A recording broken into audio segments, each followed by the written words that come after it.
Welcome to Cut the Crop, keeping you in the know about everything you grow. Researchers, growers and other interesting folk delivering insights and information on topics ranging from agronomy to profitability. Brought to you by the Foundation for Arable Research. Hello and welcome. My name's Alison Stewart and I'm your host for this session of Cut the Crop. And today I'm talking to a University of Canterbury master's student, Fergus Lowen. Welcome, Fergus. Thank you. Thank you for having me.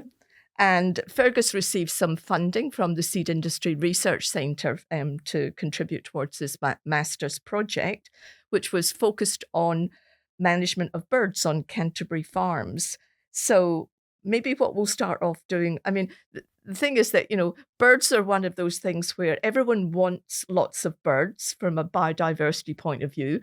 But obviously, if you're in a productive sector, birds can cause a lot of damage. So trying to work out how to manage them is really important. How did you get interested in this topic for your master's? Well, it was sort of a different topic for me to go into from what I'd been studying. I studied at Canterbury, and that was more the specifically environmental side of it. But I found a supervisor, Sarah Cross, who kind of worked in the area of more human interactions with the environment and birds. And this project sort of presented itself, and I thought that it sounded like a really cool opportunity to do something a little bit different than what I'd just been studying. And yeah, as I got kind of more into it, I just got more into it. And yeah, it was sort of a quite cool, different learning experience from what I'd initially studied. So the key topic that you were looking at was, how to manage birds in a farming situation. And so you were looking at, I guess, understanding how birds interact in that environment and then working out how to deter them from, sort of damaging the crop. So Yeah. maybe just talk through some of the experimental studies that you actually did. Okay, yeah, there were sort of two major components. The first was kind of the identification of birds and sort of understanding the bird populations in hedgerows. And that mainly compared native and exotic hedgerows because um, there's sort of a trend at the moment to plant more native hedgerows with the expectation that they'll bring in the more desirable native species. Um, and the second component was an in-field bird deterrent comparison that kind of just put common bird deterrents head to head. And these deterrents were a gas gun, field laser, and raptor kite. Yeah. Okay. So let's talk about the first bit, the native hedgerows versus the sort of exotic. So what were the key things that came out of that? Well, I had I think it was 13 sites across the Canterbury Plains. There were 8 in Rakaia, 3 in Rolleston, a Taitapu site, and a Lincoln site. And these were set up as each site was a paired native and exotic hedgerows. So each site was independent of each other, and the hedgerows weren't. And my process was sort of just walking along 100-meter transects of these hedgerows and kind of counting all the birds I saw or heard in the hedgerows, and then comparing the populations that I identified between the native and exotic hedgerows. Um, so the native hedgerows I was using were all quite young compared to the exotic hedgerows, so they were quite a bit smaller. Um, and I didn't find any real differences between bird populations between the native and exotic hedgerows in the summer. But I also did these surveys in autumn, and I found significantly more native birds using the native hedgerows in autumn, and that was an exciting result So because did you manage to tease out what the reason for that might be? not yet. I got quite a lot of data. A lot of my work was kind of data collection focused and development of methods, and so I've ended up with a bit more data than I could use in the limited time I had. But um, there are kind of a few possible ideas for it. Talking with my supervisor, there's the possibility that the birds are starting to utilize it, sort of an overwintering and sort of autumn distribution, which would be exciting. But I think kind of more surveys would need to be done as these native hedgerows mature and kind of grow a bit, because they do take a little bit longer than the kind of conventional exotic hedgerows. Yeah. And you are dealing with the difference in maturity as well. So, I mean, that may have had a little bit of an impact on your results. Yeah. Yeah. So with you talked about the different options that you were looking for, the deterrents. Um, what questions were you asking in comparing the three? Was it just the number of birds that were present, uh, or was it the species diversity? It was sort of a bit of both. The way I set everything up was we had 3 different sites, and at each site we had 4 feeder stations sort of set up in each of the corners, as spread as far away as they could be from each other. And at these feeder stations that we developed, they had sort of 4 separate feed trays, and each of these contained a different seed type. Um, and that was one of the measurements we did. We would put out 200 grams of each of our seed types, which were barley, oilseed rape, radish, and sunflower. And at the end of our trials, we ran 4 72-hour trials at each site, and between which we'd rotate our deterrents around the field. Um, but at the end of these trials, we'd bring in the seed that was remaining, dehydrate it and sort it, and figure out exactly how much seed of each type was remaining. So seed weight was one of the things we were looking at for bird pressure, and we also set up trail cameras that were motion activated and would record bird activity. And so that was one of my fun data collection jobs going through. I think it ended up being 3,000 Yeah. videos. That's the rite of passage for Yep. a master's student Yep. is, having to do, thousands of counts of something. Yeah. Yeah. It gets to a point where you're thinking it would probably take similar amounts of time to develop some sort of system to get through it faster, but I could just sit down and do it all, and that's what I ended up doing. And yeah, so we also looked at kind of the birds that were identified in each of these videos. Again, because of time limitations, I was only able to look at sort of the first frame snapshot of each of these videos and kind of count the species that were on each of the seed types. But I think there's definitely more work that could be done to look at how the deterrents are actually affecting feeding behavior and sort of the vigilance and time spent feeding and the things that go along with that. But just what I found was that um, greenfinches were the big the big one eating the seed.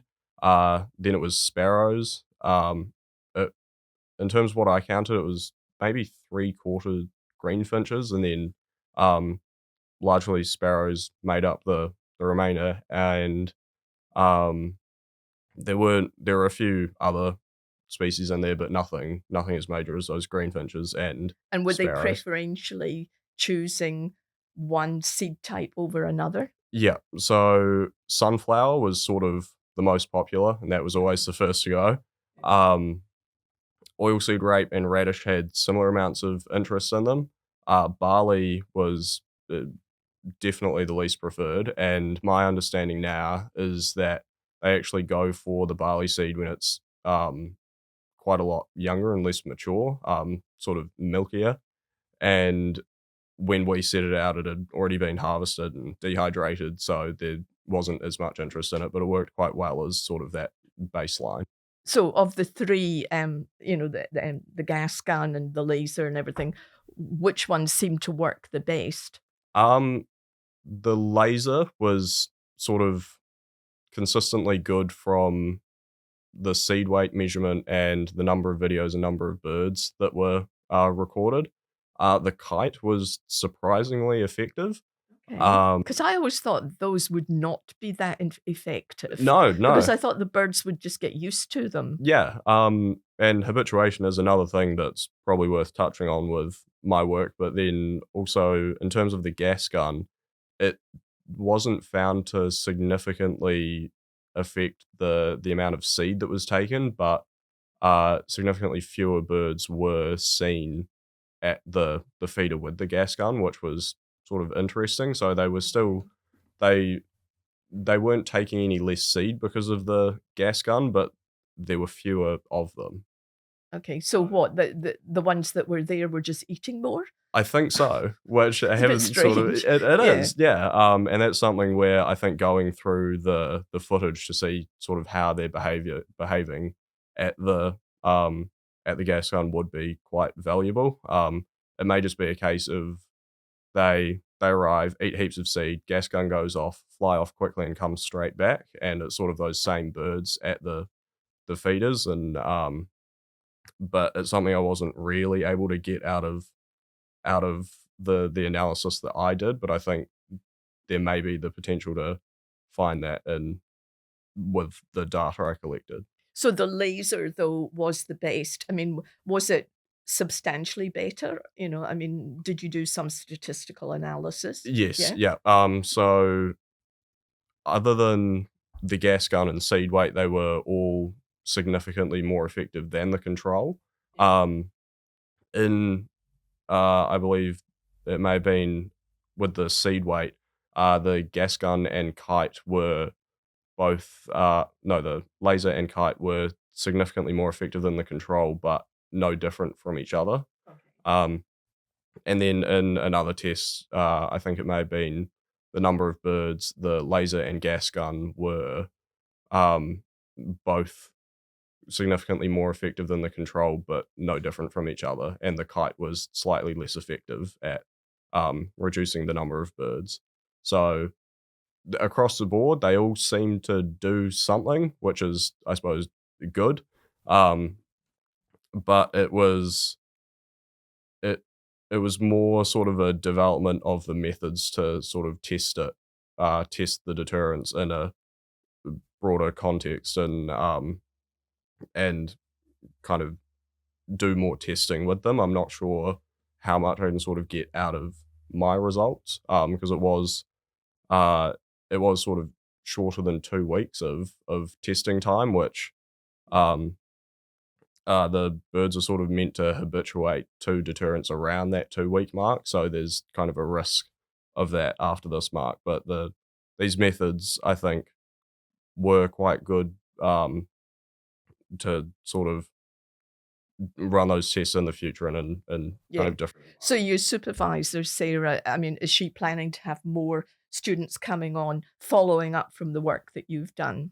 I think so. I hope so. Yeah. I think there's definitely the potential there for that, and if if students can't figure out projects, then I suppose they can have the fun one of digging into all of my footage and looking at it that way. But I think yeah, this has been a good one to sort of set up further in-field studies. But So when you talk about I guess the efficacy of the different sort of technologies, are we talk? I mean, was there any way that you could actually work out that you were getting, 50% or 80%, bird deterrent with one versus another? Could you actually quantify the level of deterrent that they were delivering? um, I think y- yeah, yeah. I don't have those numbers off the top of my head, but the statistics looked quite promising. We ran some generalized linear mixed effects models, and they all came back looking pretty good. And this was across all of the sites, so it gave us I think, kind of broad enough idea of what the deterrents actually were doing. Was there a lot of variation between the sites on the, how well the various deterrents performed? It There wasn't so much variation in the effect of the deterrents, but our different sites definitely had different amounts of pressure, but Yeah. it was sort of similar patterns with the deterrents across those sites. Um, Okay. yeah, it was. So you're not getting very strong site effects from, um, you know, from the bird activity. Um, it not not really from what we observed. I think there's definitely the potential for that, but again, it was sort of in this shorter study, it may not have been something that we really observed. Yeah. Okay, good. So, I mean, what's your future plans? I mean, you've finished your masters. Are you going to continue on doing work in this area, or are you going out into the big world and trying something new? I think it's sort of, well, I'm still in the process of figuring that out. I enjoy doing this research. I think it is interesting and it is something I could be interested in looking at further. Um, but I think it's also kind of time after the study I've done to kind of see what else is out there and sort of start building a career. So Are yeah, that's you? I mean, are exciting. you writing this up for a small research publication, or We have been looking at that. Yep, we've been Sarah and I have been looking at kind of um, uh, just well, we've been looking at hopefully getting the deterrent part of it into an international journal, if that's possible, and then kind of looking more local for the hedgerow stuff because that's kind of more specific to New Zealand. yeah? And I'm sure that FAR will be keen to have more of a grower summary of the results Yeah, that we can put up on our website. yeah, Yeah, that'd be great. excellent. Okay, well, good luck with your future, whatever it is. Thank you. Okay, and thank you, listeners. Have a great day on the farm. Thanks for tuning in to Cut the Crop, presented to you by FAR. If you'd like to know more about any of the topics discussed or have any suggestions for future topics, go to www.cutthecrop.co.nz.